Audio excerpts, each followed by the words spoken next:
سربازên Sûrî û milîtanên Hizbullahê Lubnanê êrişî çekdarên rekaberên rejîma Sûrî dikin li ser sunûrê Lubnanê. Amerîka Îranê li rêzbenda yekiya welatên piştevanên komelên tîroristî li cîhanê birêz dike. û li Mûsila piştî Daeş dergehên xwendingehên xaniman têne vekirin.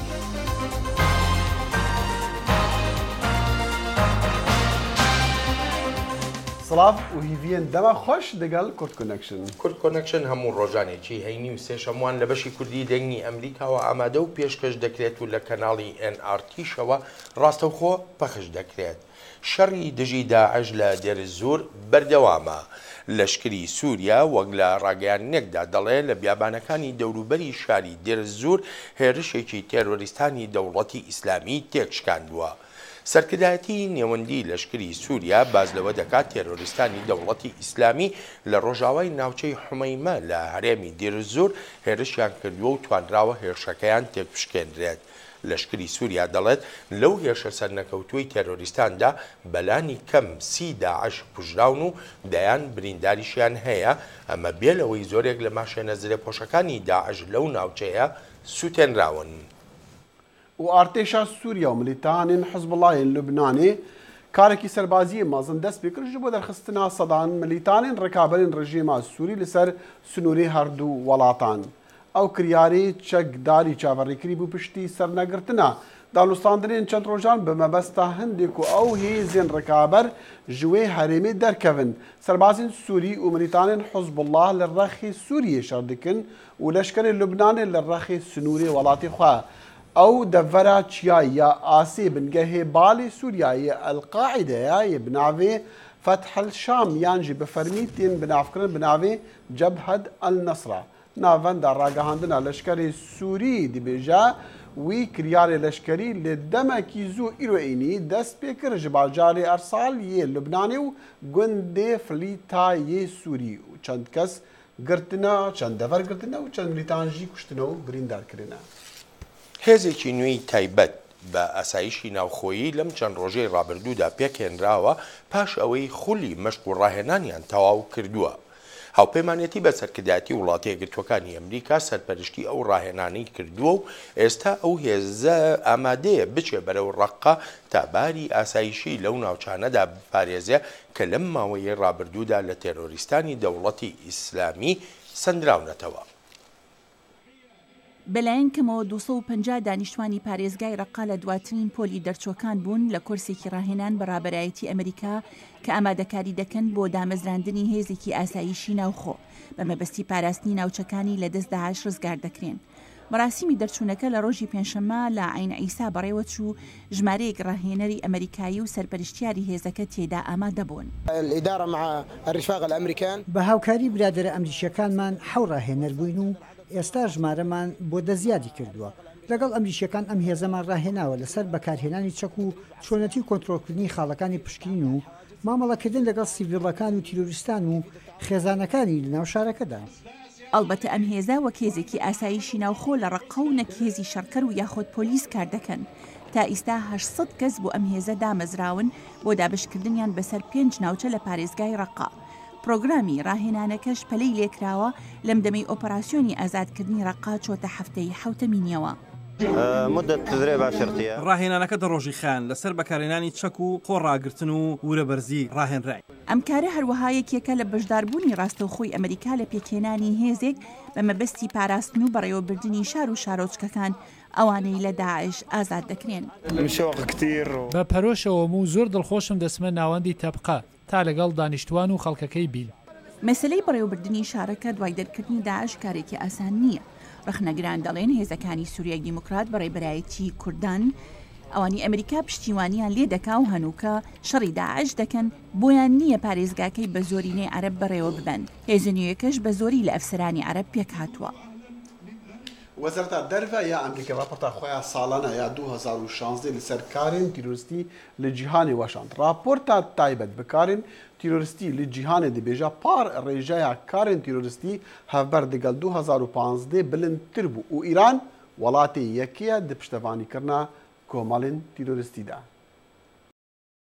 راپۆرتا ساڵانەیە وەزارەتە دەرڤایە ئەمریکی دەبێژە ئیران وڵاتی ژمارەیەکی پشتەوانە تیرۆری بوو لە 2016 ئەف تاوانەکە چەند ساڵن ئیران پێتێ خەتابارکردن.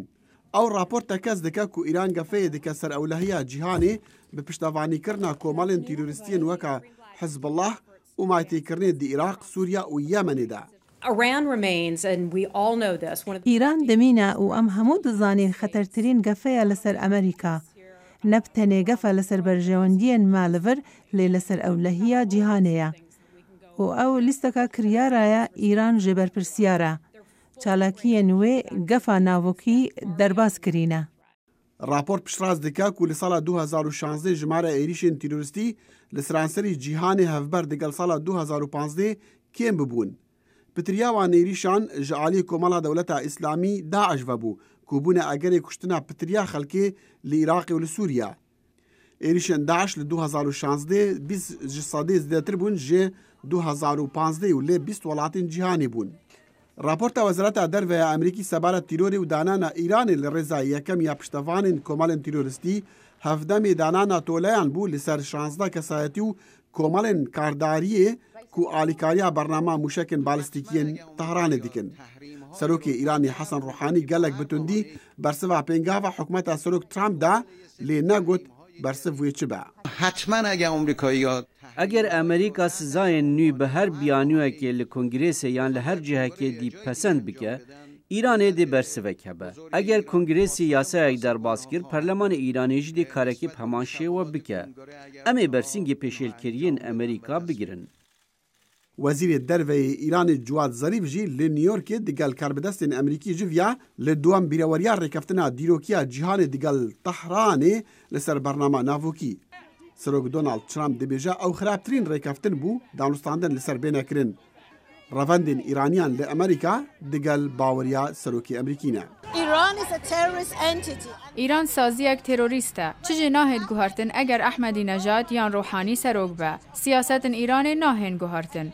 Divê em van siyasetên xirab rawistînin. Digel vêgirjiya di nêvbera Washington û Tehranê de hikûmeta Serok Trump piştrast dike ku hikûmeta Rohanî rêkeftina navokiya nêfneteweyî cêbecê dike. هێشتاش کۆماری ئیسلامی ئێران جێی مشتومڕێکی زۆری نێونەتەوەییە بەڵام ئێستا لەسەر بەرنامە ناوچەکەی نا بەڵکو بەهۆی ئەو پشتیوانی لە تێرۆریزمی دەکات و هەروەهاش جموجۆڵەکانی ئێران لە ڕۆژهەڵاتی ناوەڕاستدا وەک وەزارەتی دەرەوەی ئەمریکا دەڵێ ئێران لەسەر ئەستی جیهان بە پلەی یەکەم دێت بۆ پشتیوانیکردنی تێرۆریزم. ناسر باباخانی نووسەر و شیکەرەوەی سیاسی میوانی کورد کۆنێکشنە کاک ناسر سپاس بۆ ئامادەبوونێت. لەژێر پەردەی شەڕی دژی تێرۆرە کۆماری ئیسلامی ئێران داکۆچیی سەرسەختانە لە ڕژێمەکەی بەشار ئەسەد لە سووریادا دەکا. پرسیارەکە لەوەدایە ئێران کە بە ناوی تێرۆریزمەوە شەڕ دەکا ئەمە پەرێزی ئێران پاک دەکاتەوە لەو نازناوەی کە پێی دراوە وەکو یەکەم وڵاتی سەرپەرشتیکاری تێرۆریزم لە جیهاندا.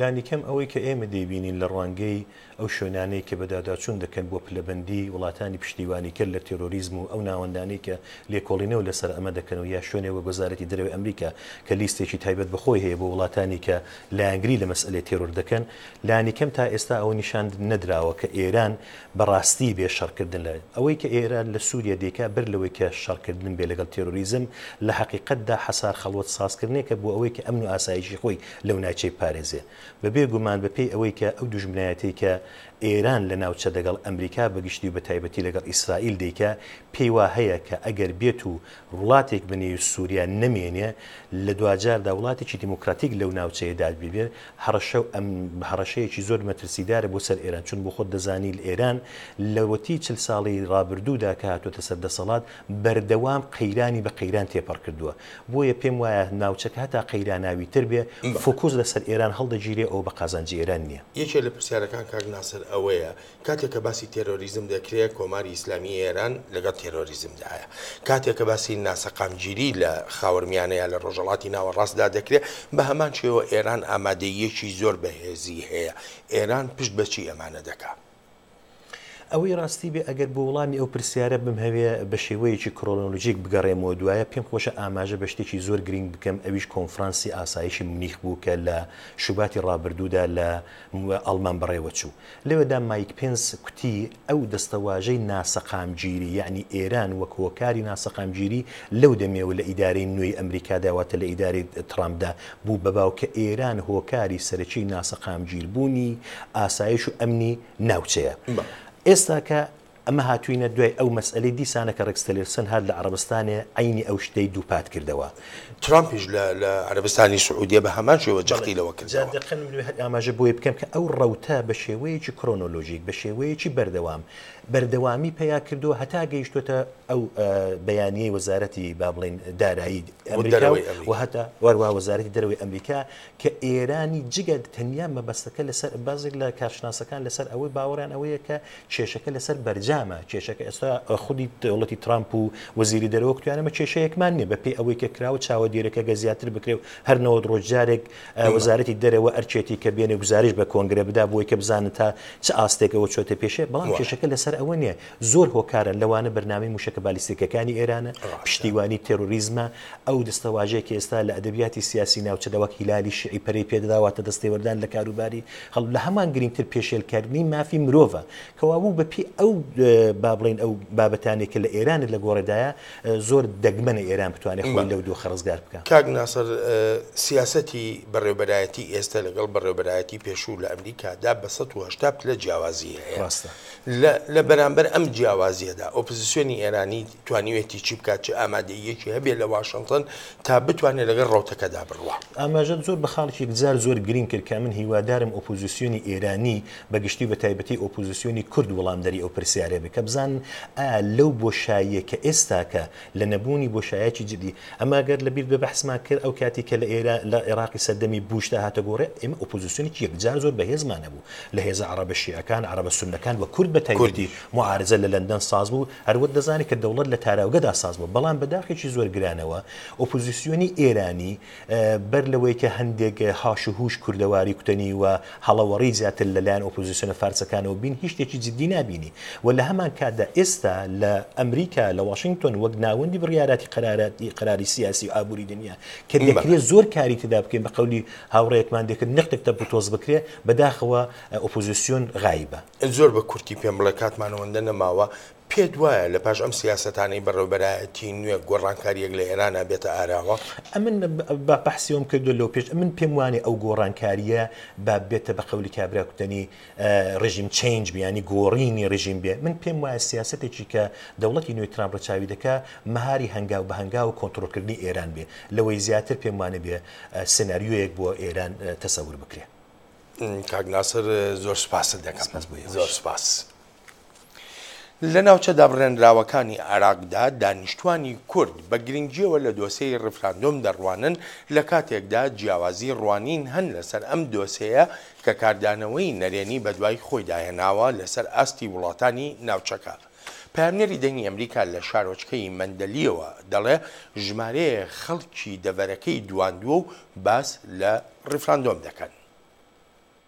گەرچی پرسی ڕیفراندۆم لە ناوخۆی هەرێمی کوردستان نەیاری زۆرە بەڵام بەشێکی زۆر لە دانیشتوانە کوردەکەی ناوچە کێشە لەسەرەکان پشتگیری پرۆسەکە دەکەن و دەیانەوێت چارەنووسی ناوچەکانیان کە ماوەی 14 ساڵە لە نێوان بەرداشی هەرێم و بەغدادایە یەکلایی بێتەوە. حەزکەم فکرمان بکەن ئەم مەندەلیام کووردە شەیدمان بوو پیشمەرگەمان بوو ئاسایشمان بوو لە ژنەی مەحەلەی مەندەلی زۆر بە قووەدە دەنگە هاوردین بە هەڵبژاردن پیشەوە 4,000 دەنگمان هاوردووە ئینشاڵڵا ئێمە هەر لەگەڵ ڕێفراندۆمی من و ئستیفتامان لە مەندەلێم بە قووەتە ئینشاڵڵا ئامادەی من کە سندوق بنرێدن ڕا ڕێفراندوم وەیشە عملیەکە ئەمڕۆ ئەگەر ڕێفراندوم نەکرێمەوە قەناعەت وشی من تەسیراتی سلبیە بود یعنی سە هاتەسە قۆناغ و مەرحەلەیەک ملەتە کورد باە ڕێفراندوم بکەدن باە سەربەخۆی بود. پێچەوانەی کوردەکان بەڵام عەرەب و تورکمانی ناوچە کێشە لەسەرەکان دژی ڕیفراندۆمن و پێیان وایە ئەو پرسە ئاشتی کۆمەڵایەتی ناوچەکانیان دەخاتە مەترسیەوە. بەنسبەت ڕیفراندۆمەوە من وەک سەرۆک عەشیرەتێک پێم وایە تایبەتە بە سیاسیەکانەوە پشت بەخوا هیچ شتێک ڕوونادا جگە لە خێر ئێمە ئاوێتە بوونمان پێخۆشە. بەرپرسانی ناوچە کێشە لەسەرەکان لەلایەک لە ململانەیەکی توندان لەگەڵ عەرەب و تورکمان، بەڵام لە لاکەی تریش گیرۆدەی دەست کێشە ناوخۆیەکانی هەرێمن کە ئەم کێشانە کاریگەری خراپی لەسەر ناوچەکانیشان هەبووە. قوتی ڕیفراندۆم بۆ دەرەوەی خۆی لە نێو ماڵی کورد خۆیەوە دەست پێەکە.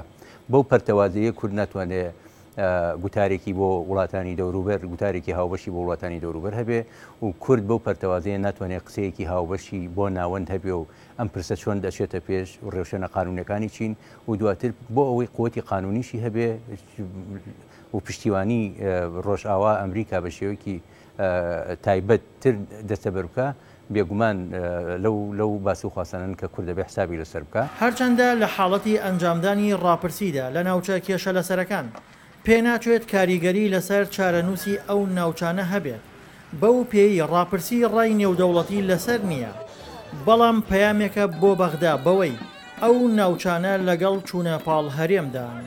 دڵشاد ئەنوەر، دەنگی ئەمریکا، پارێزگای کەرکووک. پشتی 6 مەهێن سەرۆکاتیە دۆنالد ترامپ هێشتا لەسەر هەنێک ڕێبازین دەرvên سەرۆکی بەرێ بەراک ئۆبامایە. سەرۆک ترامپ ئەمریکا ji peymana Parîsê ya jingehê derxist û ji peymana bazirganiya Pasifik.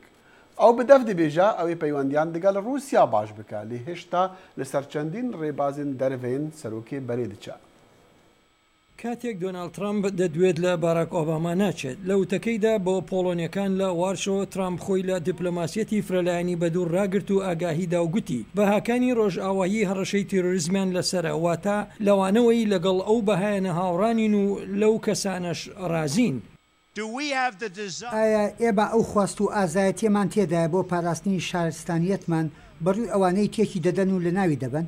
بەڵام ترامپ لەسەر مەسەلە سەرێکەکان وەک ئێران کارەکانی بە ئەندازەی وتارەکانی کاتی هەڵمەتی سەرۆکایەتی بە ئەنجام نەگەیاندووە. ئەو سەودایی ئێران ناژیرترین سەودا بووە کە من بینی بێتن. بڕوا ناکەم من هەرگیشتی لەو جۆرەم بینی بێت. بەڵام وەک سەرۆک دۆنالد ترامپ دوو جار هەڵوێستی خۆی لە مەڕ سەودا ئەتۆمەکەی ئێران دووپات کردوێتەوە. هاوکات لە وتەکەی بەرامبەر هاوپەیمانی ناتۆ گوتبووی پاشگەز بۆتەوە. من گوتم هاوپەیمانی ناتۆ نەماوە، بەڵام ئێستا دەڵێم ماوە. سەرۆک ترامپ سێ دەستپێشخەری گرنگی ئۆبامای هەڵوەشاندەوە لەوانە گرتنەبەری ڕێکاری تند ئامێز بەرامبەر کۆچبەران، کشانەوەی ئەمریکا لە دوو ڕێکەوتنی فرەلایەنی سەودای بازرگانی هەردوو بەرەی پاسیفیک و هەروەها ڕێکەوتنامەی پاریس لە مەڕ کەش و هەوا. ڕاستی مەسەلەکە ئەوەیە کە ڕێکەوتنامەی پاریس بۆ ویلایەتە یەکگرتووەکانی ئەمریکا ئەو پەڕی نەعەدالەتیە. بەڵام دوای ئەوەی ترامپ لەلایەن گروپی بیستی هاوبەشانی ئەمریکاوە سەرزنش کرا و پەراوێز خرا، ترامپ لە سەردانەکەی هەفتەی ڕابردوویدا بۆ پاریس گوتی ڕەنگە ڕوانگەی خۆی لەو بارەوە بگۆڕێت. شتێک سەبارەت بە ڕێکەوتنامەی پاریس ڕوو دەدات، با بزانین چی دەبێت. شیکانی سیاسەتی دەرەکی دەڵێت پەیامە جیاوازەکانی ترامپ شڵەژانی نێونەتەوەی دەخڵخێنێت.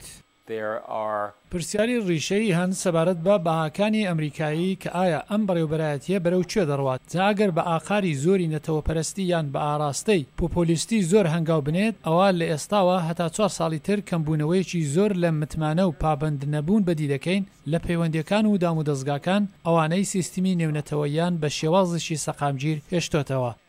هەر نەبێت لە ئێستادا چەندان هۆکاری جیاواسن وا دەکەن سیاسەتەکانی ترامپ بلەوانی ئۆباما بچن. لەمەڕ ئێران ئامۆژگاری تیمی ڕاوێژکاری خاوەن ئەزمون ڕای خۆیان لەو بارەوە داوە لەسەر قەدەغی هاتن بۆ ئەمریکا. دادگاکانی ئەمریکایی لە توانای فرمانەکەی ترامپیان کەم کردوێتەوە. سەبارەت بە کۆریای باکوور دۆنالد ترامپ دەرکی بەوە کرد ئەویش هاوشێوەی ئۆباما بژارەی دروستی لە بەردەستدا نەبووە. دەستەی یاسایی سەرۆک دۆناڵد ترامپ کەوتونەتە هەڵسەنگاندن سەبارەت بە دژبەری بەرژەوەندیەکان لە نێو ئەندامانی تیمی لێکۆڵینەوەکەی ڕۆبەرت مولەر. ئەم هەنگاوەش هاوکاتە لەگەڵ ئەو لێکۆڵینەوەانەی تیمەکەی مولەر دەیکەن سەبارەت بە دەستێوەردانی رووسیا لە هەڵبژاردنەکانی ساڵی پاری سەرۆکایەتی ئەمریکا کە پێدەچێت هەندێک لە پەیوەندیە بازرگانیەکانی خانەوادەی ترامپ بەشێک بن لەو لێکۆڵینەوانە. ڕێڤەبەریە سەرۆکە ئەمریکا دۆنالد ترامپ دەستەیەکە قانونی دروستکرد بۆ هەڵسەنگاندنا کارێ تیما ڕۆبەرت مێلەر یا تایبەت بە لێکۆڵینە لەسەر تەڤلیبوونا رووسیا دە هەڵبژاردنên سەرۆکاتیە ئەمریکا. ئەڤە لە دەمەکێ چێت بتن مێلەر داوی بە راپۆرتێکê derbarê kardariya malbata Trump دگە ڕوسیاتینێت لەسەر راپۆرتەکە نیویۆرک تایمز دەستەیە بەسەر کۆچگازپی و پێداچوونێ لەسەر ڕابردووە لێکولەرên تیما مێلەر دەکەت دابەهای لێکولینێکیان بکەت یان دووزەکە قانونی دژی لێکولینێ veket پرانیا ئەندامên تیما لێکولîna pirsgirêka destêwerdana Rûsya di hilbijartinên serokatiya Amerîka ji dadwer û dûzgerên giştî û şarezaya pêk dêt. Koçgaspî gumanê li ser çavdêrîkirina tîma lêkolînê nahêlet. Ez nikarim pêşbîniya çêbûna her tiştekî li paşa rojê de bikim. Ya Miller dikare biket, wa heye ku aloziyan peyda biket bê hebûna kirdarekê. Ez nikarim behsî ihtimala bikim, lê ez dikarim li ser rewşa îro biavim. Raportên mîdyayê dibêjin hindek cavkaniyan diyar kir ku Serok Donald Trump ji gihiştina lêkolîna Miller bû dirav û kardariya malbatê ditirset. Wa pê diçe pirsa destêwerdana Rûsya di hilbijartinên serokatiya Amerîka û ihtimala hebûna têkiliyên aborî di navbera malbata Serok Donald Trump û Rûsya aloziyên zêdetir bînte pêş. Wezîrê Dada Amerîka Jeff Sessions li daxuyaniyekê da piştrast kir ku ew li ser karê xwe wê bimînet piştî rixneka giran ji aliyê Donald Trump ve ew ê gotî ew zor bêhîvî bû ji Sessions ji ber ku bi tinê dixwazit xwe ji lêkolînê qurtal biket. Em ji vî karî hez dikin û ji vê wîzaretê jî hez dikin û nexşa min got em berdewam bin li ser kar. Serok Donald Trump hêleka sor bû lêkolîna Miller da nawit bêjit nabet nizîkî kardariya malbata min bit ya ne girêday bi Rûsya ve ku şareza bawer dikin ev helwîstekî nel cihê xwe ye. Mr. Trump Berêz Trump di hemû jiyana xwe de kardariya malbatê pirêve dibir. Wiha xweya dike Trump ji destûrê bingehînî Amerîka tê nage ku desalat cuda ne û wezîrê dadê ne zelamê wî ye. Pê naçit lêkolîn li ser têkeliyên siyasî û aborî diga Rûsya li demekê nêzik bidawî bêt. Biryare li heftiya bêt kurê Trump digel serokê kempêna hilbijartinên wî bikefte ber pisyarên komîteka senatoran. Xalid Fetah, Dengê Amerîka. û du rojin hêvî û daxwazên silametiyê û tenduristiyek baş digehne Sînatorê Navdarê Emerîkî John McCain yê wîlayeta Arizona û nivê jî tên kirin bi hîviya çakbûna wî ji nexweşiya şirpenceya me jî. Roja çarşemê nexweşxana Phoenix li wilayeta Arizona dan zanîn ku Sînatorê Komarî John McCain nexweşiya şêrpenca me jî heye. Ev yek hate zanîn piştî doktoran ku nêreka xwînê li ser çavê wî rakirin. Her kes bi hitîma û her kes xemgîn bû. Ev dihêle yek hizra xwe bike goçê giring e. Hezr û duayet me digel wî ne. Ew dixwazit vegerteve kar. Herdem hezra wî di kar û sînatûyê da ye. Ew wesaye û ew bi rastî qareman e.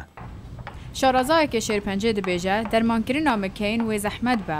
Dr. David Reardon birêveberê Înstitûya Dana-Farber ya şêrpencê dibêje her sal 13,000 kes bi vê nexweşiyê dikevin. Ew dibêje gelek kesin bi vê nexweşiyê 15 bû 18 mehan dijîn. Lê ew dibîne ku pêşketin çêbûne di dermankirina vê nexweşiyê de ku alîkariya jimareka biçûk ya xelkê kiriye. Lê ez hezir dikim gojmarek ji nexweşan li ba me hene yên 3 sal yan jî 5 sal ta 10 sala jî rewşa wan baştir bûye bê vegera nexweşiyê. Erê ew jimareke biçûk e lê belê roj bi roj mestir dibe. Hêjayê gotneye gelek welatan xema xwe ji bo Sînator McCain nîşandan digel wan nûneratiya hikûmeta Herêma Kurdistanê li Washington ku nameyeka bi dest nivîsî daxwaziya sax û silametiya Sînator McCain dike. Ravin Doski, Dengê Amerîka.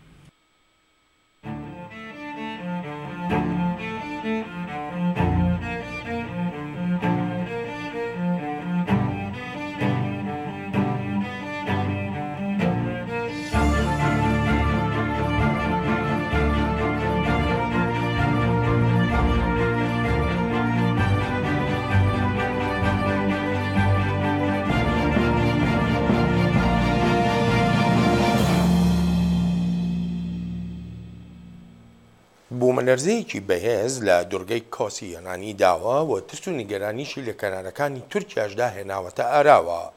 بەهۆی ئەم بوومەلەرزەیەوە 2 کەس مردوون و نزیکەی 200 کەسیش بریندارن. بوومەلەرزەکە زیانێکی زۆری ماڵیشی داوە لەوانە ڕووخانی باڵەخانەیەکی گەورە و هەروەها شەقبردنی زۆرێک لە شەقامەکانی دوورگەکە. کاربەدەستان دەڵێن ئەو 2 کەسەی گیانیان لەدەستداوە یەکێکیان خەڵکی وڵاتی سویدە و ئەوی تریشیان خەڵکی تورکیایە. دوورگەی کۆس، دوورگەیەکی گەشتیاری یۆنانە.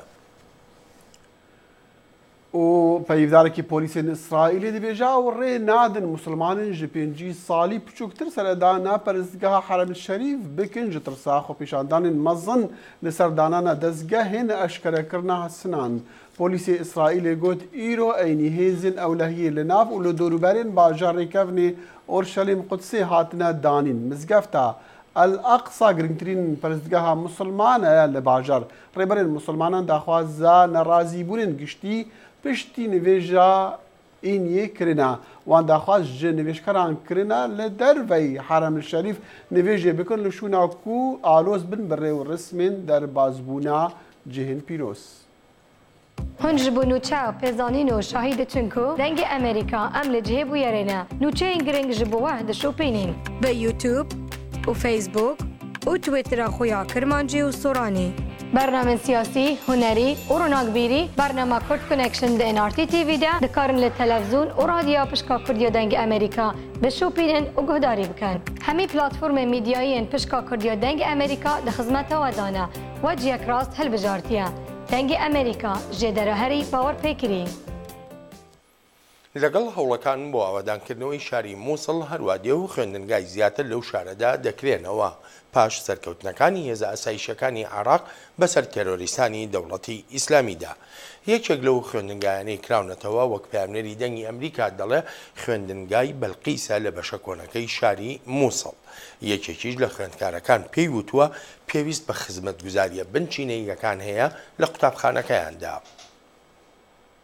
نوکە لە gelek taxên aliyê rastê bajarê Mosulê hatine wêrankirin bê egerê ewî şerê qurs di navbera hêzên Iraqê û çekdarên Daeş rûy day û heta bûye sedema rizgarkirina bajarê Mosulê bi giştî. Belê sererayî wêrankirin û kavalkirinê niha gelek qutabxane hatine vekirin. Bêguman rêjeka berçaf ya qutabiyan lê hatine wergirtin. Qutabxana Belqîs ku dikevîte taxê Mosulê nû li aliyê rastê bajarê Mosulê nûke wekû caran dewam lê tête kirin û qutabiyên evê xandingehê xoşhaliya xwe diyartiyan hembervekirina werzê xwandinê. ماڵا me hemî ya hereftê û kelûpelên me hemî hatine şikandin belê em têne qutabxanê û hemd û şikir bo Xwedê. هاتن هەمی وێنە و ئالەین سەر دیوارە ڕەشکردن هەمی کچێک جوانتر سیان دەمێ هاتن ئێکسەر هاتنە پۆلامە و پرتوکێکە شینگەل خۆئینان گوتن وەرن خیماران بکەنێ و vê bikin û vê nekin û ebaya bikenê ji pola yek heya sê hemiya hicab kirine serê xwe pola 4, 5 û 6 eba û xîmar kirine ber xwe. Mamostayên qutabxana Belqîs wesa bû dengê Amerîka diyartiyan ku kêmokasî gelek li cem wan hene belê ji ber ku ev mawê sê salane qutabxane wek pêdivî nehatîne vekirin lewma ew neçarin hevrikiya her kawdanekê nexweş bikin da ku bikarin sodekê bigehîne zaroyan. لا توجد مناهج دراسية نه پرتوکên xwandinê ne ji cihên bêhnvedanê hene ji bo xwendekaran ne kehreb ne ji av heye em daxwaz dikin ku ev xizmet bête cih ji ber ku av û kehreb gelek giring e û heta niha me nedîtiye ku rixravek alîkariya me kiriye. Hejî gotinê ye li ser demê çekdarên Daeş ji mareka geleka kêm ya qutabiyan dewam dikirin ji ber ku gişt pertokên wan hatbûne guhartin tinê navê çekan û wanên ayînî jê rat hatine gotin. Belê niha berûva jî evê çendê wekû hemî qutabxanên Iraqê wane bû qutabiyan têne gotin. Kawa Emer dengê Amerîka Mosul. پسپۆڕانی یاساییش نمونەی دیئNAیان لە تەرمی هونەرمەندی جیهانی سالڤادۆر دالی وەرگرتووە وەک هەوڵێک بۆ بەکارهێنانی لە داوایەکی یاساییدا. ماریا پیلر ئابێل ڕایگەیاندووە کە کشی سالڤادۆر دالیە و لە ساڵی 2007ەوە ئەو داوا یاساییەی تۆمار کردووە و لە ئێستاشدا دادگا داوای تاقیکردنەوەی دیئNA کردووە تا ببێتە یەکلاکەرەوەی ئەم دۆسەیە. هونەرمەند سالڤادۆر دالی ساڵی 1989 کۆچی دوایی کردووە و تەرمەکەشی لە مۆزەخانەیەکدا کە هەر بەناوی خۆیەوە ناونراوە نێژراوە. تەواوی پرۆسەی وەرگرتنی دیئNAیەکەش 8 خولەکی خایاندووە. سلفادور دالیجی وەکو زانی بەڵێن ڕێبەری تەفگەرە سوریالیست بوو لە ئەسپانیا لە 1940 دایک بووە ناودارترین کەڤالی ویژی ملتینگ کلۆک بۆ ژیانێکی سیر و سەمەرەشی هەبوو ئەلبەتە خۆدان سندێلین درێژ و باریکراوە بەرنامە کورد کنەکشن هەتا سێشەم بووی هەر شاد و بەختەوەر بن خدا حافیز هەر شاد